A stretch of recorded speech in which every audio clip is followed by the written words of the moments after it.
Hey everybody, it's been a long time since I made a video, so I thought I'd make a video here on this Mr. Heater, infrared heater, 40,000 BTU that my dad and I put up a couple months ago, but just recently started using it more. Pros and cons, wanted to go over a couple things here that maybe others haven't touched on in other videos. First thing, I love it. It puts a good amount of heat out. It's not a very large unit, maybe 30 inches across total, and I don't know the exact dimensions offhand anymore. I didn't really write it down, but it's there. But anyway, it's really nice. I got about a 20 by 20 garage. The walls are insulated, and as you can see, I put some batting up here in the eave that I'll open back up in the summer. That way I can get some ventilation up through when it gets hot out. They're just little 12-inch long bats that I cut up and put up in there to prevent the west wind we get. Like today, we're getting a big storm here, like pretty much everybody in the eastern half of America is getting.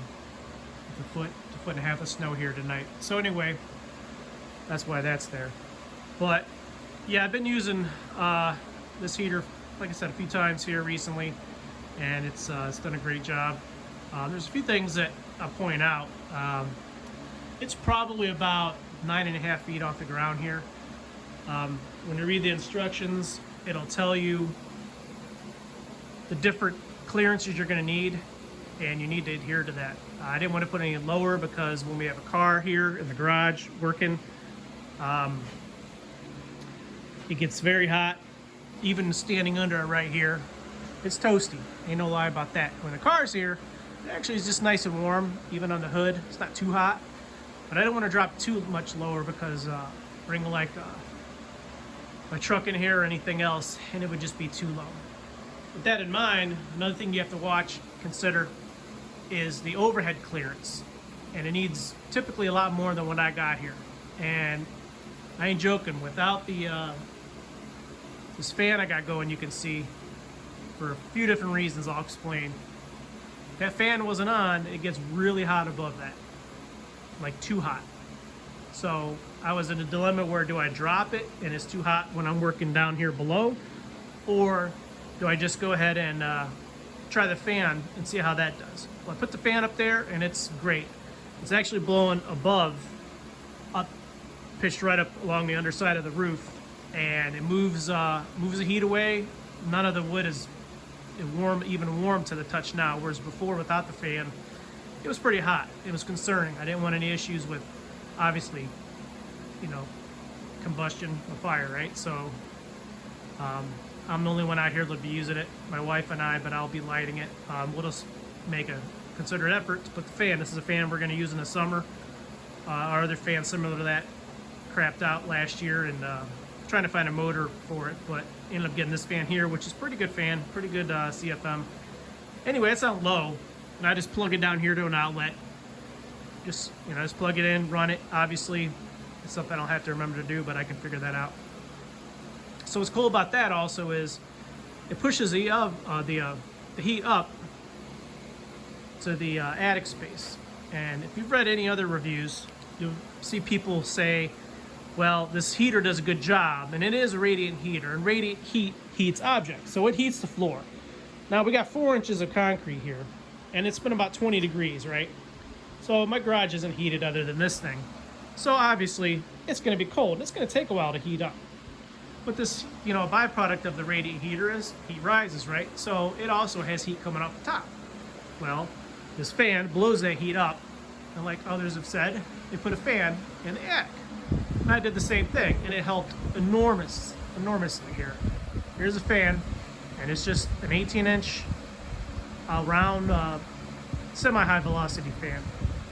And I have it lagged in up there with the strap, and I got a chain here lagged in, so it's not going to fall and bust us in the head or hit the car or anything.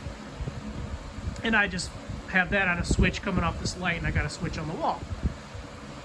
And that actually, before I did that, the heat up there was quite a bit. It was 80 some degrees probably. I didn't measure it, but just going up in the attic, noticing, well, obviously the heat's getting up there, we got to move it down. So in doing that, basically got a little convection oven going here, and that's what you want. You want the hot air to circulate, you know, up and down. And it's, after doing that, it's done a great job. You know, that wasn't necessary, other than I just wanted that heat to come down. I have a ridge vent up here, and another byproduct of these infrared heaters, natural gas. It's a natural gas. We don't have propane here, it's natural gas. It creates moisture. Well, you can see on the windows over here, you can't really see. It does, it creates moisture. It's just natural gas. So they say you want some, a little bit of an airflow coming in. They recommend like a 6-inch exhaust, not really an exhaust, but like a vent of sorts at the peak. Mine didn't come with one. Some people say they did. Well, I have a ridge vent up here, so there's, when I go up there, I can feel air going out. So it's venting out, so that's not a problem here. And I have a couple eaves I left open here, so some air does come in. So we do get a natural amount of air coming in here. You're not going to get asphyxiated or anything with this thing. And I had, it's only been on like a half hour, and it's 20, actually it's 18 degrees outside. Already in here, there's an old thermostat here on the wall. The bottom one there in the middle, 48.9. That's the temperature that it reads in this unit here on the wall. It's already at 48 degrees in here. That's after a half hour, and this garage hasn't been heated for 3 days, you know? We park our car in here, and so it heats up pretty quick. I got no complaints. Again, you're just going to want to watch your clearances. It's important. There's even side clearances to combustible materials. I don't notice any heat at all coming off the sides. The top, again, a lot of heat. The chains here, you can see I just kind of drooped them there. That's the chain it came with. I'm going to end up cutting it. I left it long in case we're going to drop it. It's not a hard unit to install. My father and I rerouted the gas line here to give a little bit more info. 1/2-inch line out of the house. We ran a gas line for a natural gas grill we have outside. We also put a T over here and put a valve here for this unit, just for this purpose. Which it's, you know, with the idea that it would be able to use this heater instead of having a forced air heater, excuse me, like this one is. So this is an old heater my dad got from somebody for free, and it worked for, wow, 10, 13 years or more. And when we had a roof redone, we didn't, we wanted to move on from this style.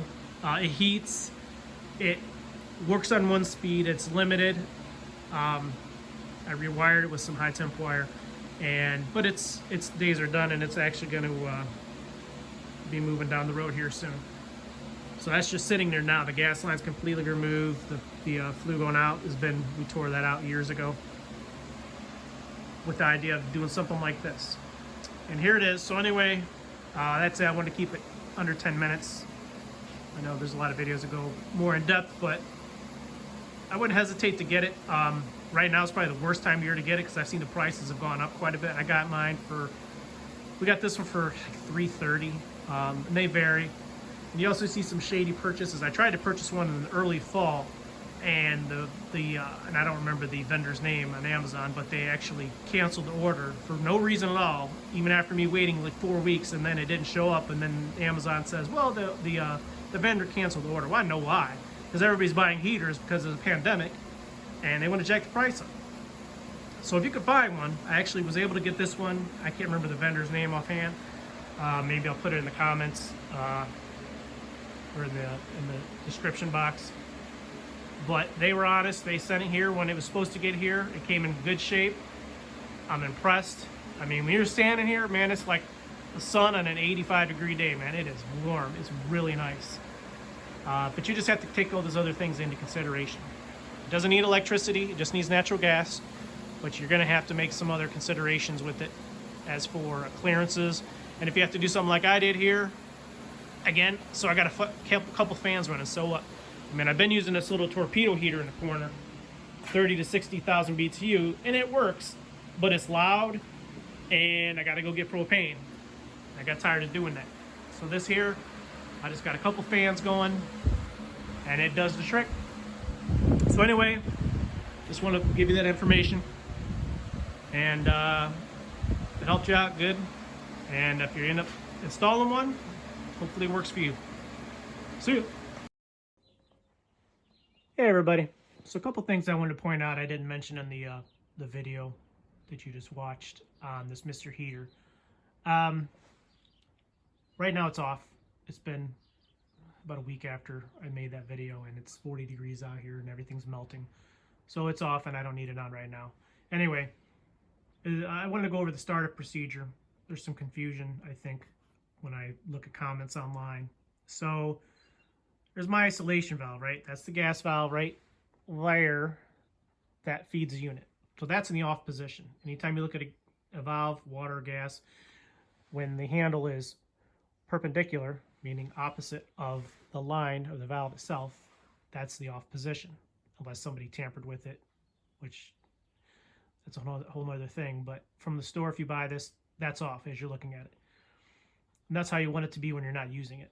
You don't want to rely on the unit itself, because they even tell you it's not meant to be used like that as the main gas shutoff. Anyway, so that valve's off. So let's say you want to fire it up, right? So the first thing you want to make sure that your thermostat on your wall, wherever it is all the way down. It may not say off, just all the way left. Again, this is the one I had for this other old unit. They sent one. I like this one. I've always used it. It works fine. So it's all the way off. Come back to your unit. You turn the valve on here. In my case, it's yellow. Oops. In my case, you turn it to the counterclockwise there, the way it's installed, and that allows gas to go up to the unit. On top of the unit, you can't hardly see up there, is your gas valve for the unit. It has a pilot position to light, and then it has an on position. So after your valve feeding unit, in my case the yellow handle's on, then you go on top there, you turn the valve to the pilot position and you press down, and you got to make sure you're all the way to the pilot position. Some people say, oh, the pilot doesn't light. Well, I don't think they're going all the way, because there's a little area in there where when you press it down, you'll know when it goes all the way down. And at the same time, and it may take a couple seconds for gas to get up to the pilot. Right there's your pilot in the unit. So the gas should start to flow, and you light it with a lighter or a match. I use an old grill lighter I have, long tip. And I light it, and you continue to hold down the pilot for 10 seconds or so. Usually after 5, mine stays lit. So if you let up and it goes out, you got to press down the pilot again and do it again. And if it's not lighting, make sure you have that valve on the unit where it needs to be to light. So once that's done and the pilot's lit, then you turn the unit valve on the top to on.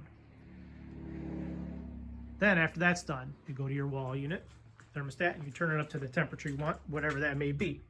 The reason why you don't want to have this thermostat already set to the temperature and then turn the valve on, because that'll light up, and you don't want to have your head up in there, because what happens is when that lights, gas comes across here after a couple seconds. It's nice little plume blue flames here a little bit. I mean, it's just how it lights. You don't want to have your head up in there and near there when that thing lights. It'd be a bad thing. So you want to be certain to have that thermostat off until you're ready to actually turn it on, after you have all the valves on the top of the unit set to the on position. And that's it. And then you control it with your thermostat. And then after you're done, you do the reverse order turn it off. You go to your wall, turn that all the way down, and you come up here and you just go on top of your unit on the Mr. Heater itself and turn that valve all the way to off. The pilot should go out, and then you turn your isolation valve there to off, and then you're done till next time. That's all there is to it. There is no igniter type ignition to light this pilot. People are wondering.